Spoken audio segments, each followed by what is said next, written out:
Episode 5 को start करने से पहले अगर आपने इसके पहले के 4 एपिसोड नहीं देखे हैं तो उनको जाकर सबसे पहले देख लीजिए, लिंक आपको डिस्क्रिप्शन में मिल जाएगा।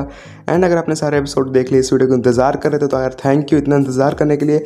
तो अब आई गए होता है यार, वीडियो पर लाइक करना तो बनता है, साथ साथ चैनल पर नए हो तो एवोल्यूशन स्टॉर्म का यूज़ करो और चैनल को सब्सक्राइब कर लो। तो चलो यार वीडियो को शुरू कर। तो पिछले एपिसोड में हमने देखा था जो फैक्ट्री रहती है उसमें एक बैटल चल रही होती है काय और टाइसन की। वो बैटल बहुत ज़्यादा इंटेंस रहती है एंड बीच में एक अटैक होता है फैक्ट्री के ऊपर एंड वो अटैक रयुगा ने किया था। फैक्ट्री उसके बाद गिर जाती है पूरी, लेकिन जब धुआं हटता है तो हम लोग को देखने को मिलता है काय, जिंगा और मास्क ब्लेडर सही सलामत रहते हैं, लेकिन टाइसन वहाँ पर नहीं रहता। काय की हालत सही नहीं रहती टाइसन से बैटल करने के बाद। जो रयुगा रहता है काय को चुनौती दे देता है, अगर तुम एक रियल ब्लेडर हो तो तुम मुझसे लड़ो, लेकिन काय कहता है कि मैं अभी नहीं लड़ सकता और मुझे कुछ काम भी करना है तो मैं यहाँ से जा रहा हूँ। तो अब आगे तो काय वहाँ से निकलने ही वाला रहता है, लेकिन रयुगा जो रहता है अपने नए ब्लेड फैंटम एल ड्रैगो को लॉन्च कर देता है एंड काय अपने बचने के लिए फिर से अपने ब्लेड यानी कि ड्रॉन्जर को लॉन्च करता है और कह सकते हो दोनों का ही ब्लेड बहुत ही तेज एक दूसरे से टकरा। तो काय कहता है तुम पीछे से वार करने वाले को खुद को असली ब्लेडर समझते हो? तो रयुगा कहता है क्या तुम्हारी बस इतनी लिमिट है? क्या तुम इसलिए अपने आप को एक रियल ब्लेडर बोलते हो? तुम जानते हो मैं हूँ कौन? ये बैटल चली रहती है और वहाँ पे जो जिंगा रहता है फैक्ट्री का एक दीवार जो गिरी रहती है वहाँ पर ढूंढने लगता है कि टाइसन काश उसको मिल जाए। बहुत ज़्यादा ढूंढने के बाद उसको देखने को मिलता है जो टाइसन रहता है वो बेहोश रहता है और बहुत ही ज़्यादा उसको चोट लगी रहती है उसकी बॉडी पर। काय वर्सेस रयुगा की बैटल बहुत ही ज़्यादा इंटेंस थी और कह सकते हो कि यार जहाँ पे बैटल हो रही थी आजू बाजू हर तरफ तहलका मच चुका था एंड दोनों लोग ही एक दूसरे तगड़ी टक्कर दे रहे थे। काय जो रहता है ड्रॉन्जर को कहता है कि जाओ अपनी पूरी ताकत दिखाओ और बहुत ही तेज़ हिट करता है वो एल ड्रैगो को, लेकिन जो रयुगा रहता है उसको कुछ भी नहीं होता और उसका एल ड्रैगो वहीं पर खड़ा रहता है और वो काय से कहता है क्या तुम्हारे पास बस इतनी ही ताकत है? और देखने से ऐसा लग रहा था जो रयुगा है वो अपने फैंटम एल ड्रैगो को इस तरीके से यूज़ कर रहा था जिससे वो काय की बची कुछ ताकत को भी एब्जॉर्ब कर सके। ये बैटल धीरे धीरे बहुत ही ज़्यादा खतरनाक होते जा रही थी। तो उसके बाद रयुगा कहता है क्यों ना इस बैटल को जल्दी से ख़त्म करा जाए। तो काय कहता है मुझे भी यही करना है। तो उसका रयुगा कहता है जाओ Phantom L Drago special move dragon emperor supreme flight. और जैसे ही रयुगा ये मूव यूज़ करता है और ड्रॉन्जर को वो जिस तरीके से हिट करता है कह सकते हो कि ड्रॉन्जर एक तरीके से लग रहा था कि आज ख़त्म ही हो जाएगा पूरा। इस मूव के लगने के बाद चारों तरफ कह सकते हो कि इतना ज़्यादा शोर हो जाता है एंड जब धीरे धीरे शोर थोड़ा कम होता है और जो धुआं रहता है थोड़ा बहुत कम होता है तो हम लोगों को देखने को मिलता है काय रहता है वहाँ से गायब हो चुका रहता है और साथ साथ ड्रॉन्जर भी वहाँ पर नहीं रहता। रयुगा ये चीज़ देखकर बहुत ही ज़्यादा शॉक हो जाता है कि वो कैसे गायब हो गया और उसको बहुत ही ज़्यादा गुस्सा आता है और रयुगा कहता है कि वो खुद को एक ब्लेडर समझता है और मेरे से लड़ भी नहीं सकता, लेकिन ये मत समझो तुम थोड़ी दूर चले गए तो मैं तुम्हारी एनर्जी को सेंस नहीं कर सकता क्योंकि मेरे पास ये फैंटम एल ड्रैगो, मैं तुम्हें ख़त्म कर दूंगा, कुचल दूंगा इस बेस से। उसके बाद तुम जिंदगी में कभी बेब्लेडिंग करने लायक नहीं बचोगे। उसके बाद रयुगा वहाँ से निकल देता है काय को ढूंढने के लिए एंड दूसरे शब्दों में आप ये भी कह सकते हो कि काय को हमेशा के लिए ख़त्म करने के लिए रयुगा रेडी हो चुका है। उसके बाद सीन सिर्फ होता है हम लोग को दिखाया जाता है फ्री डल होया यानी कि इंटरनेशनल चैंपियन फ्री को, और जो फ्री रहता है अपने बे यानी कि फैफनियर को देख रहा होता है एंड देखने से ऐसा लग रहा था कि वो कुछ महसूस भी कर रहा है। वेल वो तो हम लोग को आगे पता चलेगा कि आगे क्या हो सकता है। तो उसके बाद अगैन सीन शिफ्ट होता है हम लोग को दिखाया जाता है काय को हम लोग को अगैन दिखाया जाता है, लेकिन यार इस बार वो किसी फॉरेस्ट में बैठा रहता है किसी जगह और कह सकते हो कि यार वो सही हालत में नहीं है बिकॉज अब सभी लोग जानते हो यार रयुगा से लड़ने से पहले वो टाइसन से भी लड़ा था एंड काय की हालत कुछ सही नहीं थी। उसने स्पेशल मूव्स भी अपने यूज़ करे थे टाइसन के अगेंस्ट एंड उसके बाद जो रयुगा था उसने भी अपने मूव्स यूज़ करे काय के अगेंस्ट। तो कह सकते हो कि काय की हालत सही नहीं थी और उसकी बॉडी पर बहुत ज़्यादा इफेक्ट पड़ा इन सब के बाद। उसके बाद सीन शिफ्ट होता है और हम लोग को दिखाया जाता है टाइसन को। टाइसन की हालत सही नहीं रहती अपनी लास्ट बैटल काय के साथ एंड ऊपर से जो फैक्ट्री गिरी थी उसके ऊपर उसकी बॉडी कह सकते हो कि बहुत ज़्यादा अफेक्टेड थी सारी इन सब चीज़ों से एंड इंजर्ड भी थी। तो उसके बाद जो टाइसन रहता है जिंगा उसकी मदद करता है उसको हॉस्पिटल तक ले जाने में एंड जब दोनों लोग वहाँ पर पहुँचते हैं तो उन लोग को देखने को मिलता है कि जो मैक्स और कंटा रहते हैं वो लोग तो हॉस्पिटल में रहते हैं, वो लोग रिकवरी भी अच्छी कर रहे थे अपने, लेकिन वहाँ पे शॉकिंग चीज़ ये थी कि जो टाला ओजुमा और जियो थे वो लोग वहाँ पर थे ही नहीं और कह सकते हो कि वो लोग गायब हो चुके थे। तो ये देखकर टाइसन को थोड़ा सा अजीब लगा एंड वहीं पास पर टाइसन को एक लेटर भी मिला और उसमें लिखा था ये सब जो भी चीज़ें तुम्हारे दोस्तों के साथ हो रही है वो मैंने कराया, अगर तुम्हारे अंदर हिम्मत है तो आकर बचा लो।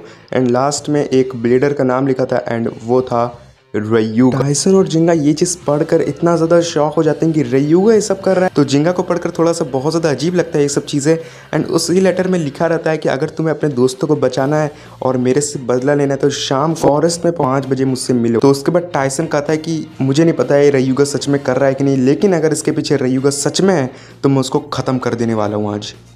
तो उसके बाद जिंगा टाइसन से कहता है ये इतना आसान नहीं है, रयुगा इतना ज़्यादा इजी ब्लेडर नहीं है जितना तुम उसको समझ रहे हो। उसने क्या क्या पास्ट में करा है मुझे सब कुछ पता है, तुम्हें कुछ आइडिया भी नहीं कि रयुगा के पास कितनी ज़्यादा ताकत अब आ चुकी है। टाइसन कहता है कि इससे कोई मतलब नहीं, मैं और मेरा ड्रैगन भी बहुत ही ज़्यादा पावरफुल बन चुके हैं अब तक, तो हम लोग को डरने की कोई भी ज़रूरत नहीं है। तो उसके बाद जो जिंगा रहता है कहता है कि ठीक है यार, मेरे को लगता है कि तुम मेरी बात कभी नहीं मानने वाले, लेकिन वहाँ जाने से पहले मेरी भी एक शर्त है। तो टाइसन पूछता है कैसी शर्त? तो वहाँ पर जिंगा कहता है तुम भले वहाँ पर जाओ लेकिन मैं तुम्हारे साथ चलूंगा। रयुगा कोई मामूली ब्लेडर नहीं है और ऊपर से तुम्हें इंजरी भी हुई है, तो मेरा साथ चलना तुम्हारे लिए ज़रूरी। टाइसन कहता है ठीक है तुम मेरे साथ चलो। तो उसके ये सब होने के बाद जो टाइसन और जिंगा रहते हैं चल देते हैं एंड शाम हो जाती है 5 बजे एंड वो लोग वहाँ पर पहुँच जाते हैं। तो वो लोग डेस्टिनेशन यानी कि उस फॉरेस्ट में पहुँच जाते हैं जहाँ पर रयुगा ने बुलाया था उन लोगों को। तो उसके बाद टाइसन रयुगा से कहता है क्या तुम ही हो इन सब के पीछे? तो रयुगा कहता है उसका जवाब तुम्हें जल्द मिल जाएगा। तुम्हारा दोस्त काय बीच बैटल में भाग गया और तुम उसे अपना दोस्त समझ, आज मैं तुम दोनों की दोस्ती को हमेशा के लिए तबाह कर दूंगा। टाइसन कहता है तुम्हें इतना आसान लगता है? तो टाइसन अपना ब्लेड लॉन्च ही करने वाला रहता है, लेकिन जिंगा कहता है कि मैं रयुगा से लड़ूंगा, तुम्हारी हालत सही नहीं है। टाइसन कहता है नहीं, मैं रयुगा से लड़ूंगा, ये मेरी लड़ाई है, तुम मेरे बीच में मत आओ। तो उसके बाद रयुगा कहता है तुम दोनों ही बच्चे हो और तुम लोग को इतना ही मुझसे लड़ना है तो क्यों ना तुम दोनों ही मुझसे लड़ो। तो इसको सुनने के बाद जिंगा और टाइसन और नहीं रुकते और दोनों लोग मिलकर अपने ब्लेड को एक साथ लॉन्च कर देते हैं। तो उसके बाद रयुगा भी ज़्यादा इंतजार नहीं करता और अपने ब्लेड एल ड्रैगो को लॉन्च कर देता है। जिंगा का पेगासस और टाइसन का ड्रैगन दोनों लोग मिलकर बहुत ही ज़्यादा तगड़ी टक्कर दे रहे थे रयुगा को। उसका रयुगा कहता है तुम लोग इस लेवल पे तो मुझे कभी ज़िंदगी में नहीं हरा सकते। उसके बाद जिंगा जो रहता है कहता है तुम्हें सच में ऐसा लगता है? तो जिंगा कहता है जाओ पेगासस अटैक करो एल ड्रैगो पर। एंड उसके बाद जो जिंगा रहता है अटैक मोड पर सेट कर लेता है अपने बे को यानी कि उसका समुराई पेगासस। एंड उसके बाद जो रयुगा रहता है कहता है कि तुम्हें सच में लगता है तुम इस ताकत से मुझे कभी हरा सकते हो? एंड जब रयुगा अटैक करता है जिंगा पर तो जैसे ही उसका बे हिट करता है पेगासस शॉक लगता है, बिकॉज जो पेगासस रहता है वो अटैक मोड पर भी डिफेंस का काम कर रहा था। उसके बाद रयुगा बोलता है तुम मुझे इन छोटे मोटे मूव से कभी जिंदगी में नहीं हरा सकते जिंगा। तो उसका रयुगा बोलता है क्यों ना हम थोड़ा इसे जल्दी खत्म करें। तो उसका जिंगा तुम क्या समझते हो तुम ही एक दुनिया में सबसे ज़्यादा बेस्ट बेब्लेडर हो रयुगा, तुम्हारे इसी घमंड ने तुम्हें मेरे से एक बार हराया था, ये मत भूलो। तो उसका रयुगा बहुत ज़्यादा गुस्सा होता है जिंगा की ये बातें सुनकर। तो उसका कहता है तुम लोग सच में मेरा दिमाग बहुत ही ज़्यादा ख़राब कर रहे हो, तो ये लो जाओ L Drago special move dragon emperor supreme flight. And Ryuga को इतने पावरफुल मूव यूज़ करने के बाद हम लोग को देखने को मिलता है नेक्स्ट सीन में कि जो टाइसन का ड्रैगन रहता है बहुत ही ज़्यादा बेयरली स्पिन कर रहा था। एंड उसी के नेक्स्ट मूवमेंट हम लोग को देखने को मिलता है जो पेगासस रहता है वहाँ से गायब रहता है। एंड उसका रयुगा ऊपर देखता है तो उसको देखने को मिलता है जो जिंगा रहता है अपने special move star booster attack use करता है। और जैसे ही वो मूव हिट करने वाला रहता है एल ड्रैगो को, जो टाइसन रहता है वो भी अपना स्पेशल मूव गैलेक्सी टर्बो उसी टाइम यूज़ कर देता है। और इन दोनों ही मूव का कॉम्बिनेशन इतना ज़्यादा स्ट्रॉन्ग रहता है एंड जब ये दोनों का ही फोर्स एल ड्रैगो पर पड़ता है, जो एल ड्रैगो रहता है बहुत ही ज़्यादा धीरे स्पिन करने लगता है।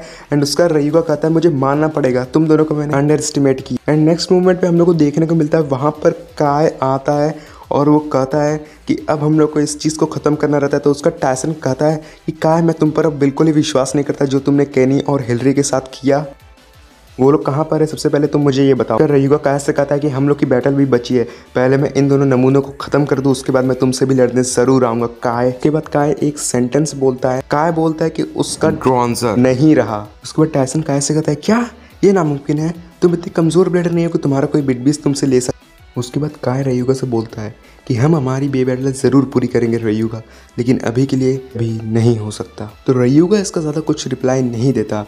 उसके बाद हम लोग को देखने को मिलता है वो ब्लैक मास्क वाला बंदा वहाँ पर आ जाता है और कहता है कि तुम सब में से कोई एक ये सारी चीज़ें प्लान कर रहा है, लेकिन वो रयुगा नहीं है। उसके बाद टाइसन वो ब्लैक मास्क वाले बंदे से कहता है कि तुम अपना नाम और चेहरा दिखाओ फिर बात करो, तुम कौन हो तो हमारे बीच में आने वाले। उसके बाद वो ब्लैक मास्क वाला बंदा बोलता है कि वक्त आने पर मैं सब कुछ तुम लोग को बता दूंगा कि मैं कौन, लेकिन फिलहाल के लिए ये इंपॉर्टेंट नहीं कि मैं कौन हूँ। तभी वो फिर से पूछता है कि टाइसन और काय तुम दोनों में से ये सब कौन प्लानिंग कर रहा है। तभी एक आवाज़ आती है पीछे से कि ये सब मैंने किया, मैं हूं इन सब के पीछे।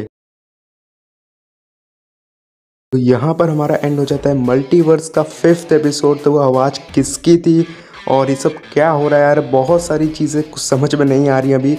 लेकिन इसका मैं आइडिया दे देता हूँ कि आगे आने वाले एपिसोड में एक चीज़ या फिर कह सकते हो कि सारी ही चीज़ धीरे धीरे क्लियर होने वाली है।